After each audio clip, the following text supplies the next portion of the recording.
आणि आज विधान परिषदेमधल्या 5 आमदारांचा निरोप समारंभ संपन्न होणार आहे। यामध्ये शिवसेनेचे 2 आणि भाजपचे 3 आमदार यांचा समावेश आहे। नरेंद्र दराडे, रामदास आंबटकर, विप्लव बाजोरिया, प्रवीण पोटे आणि सुरेश धस यांचा निरोप समारंभाचा कार्यक्रम आज पार पडेल। 21 जूनला विधान परिषदेच्या 5 आमदारांच्या जागा रिक्त झालेल्या होत्या आणि या 5 आमदारांचा निरोप समारंभ आज संपन्न होईल। निलेश बुधावले आपल्याला माहिती देतील। निलेश, ज्ञानदा 27 जुलैला देखील आणखी 11 आमदार निवृत्त होणार आहेत। तत्पूर्वी 21 जूनला विधान परिषदेच्या 5 आमदारांच्या जागा रिक्त होताना आपल्याला पाहायला मिळत आहेत। याच्यामध्ये प्रामुख्याने नरेंद्र दराडे जे शिवसेनेचे आमदार होते, रामदास आंबटकर, विप्लव बाजोरिया, प्रवीण पोटे पाटील आणि सुरेश धस या आमदारांचा यामध्ये समावेश आहे।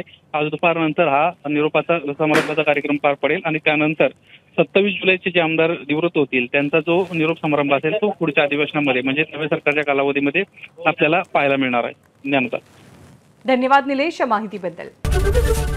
एबीपी माझा, उघडा डोळे बघा नीट।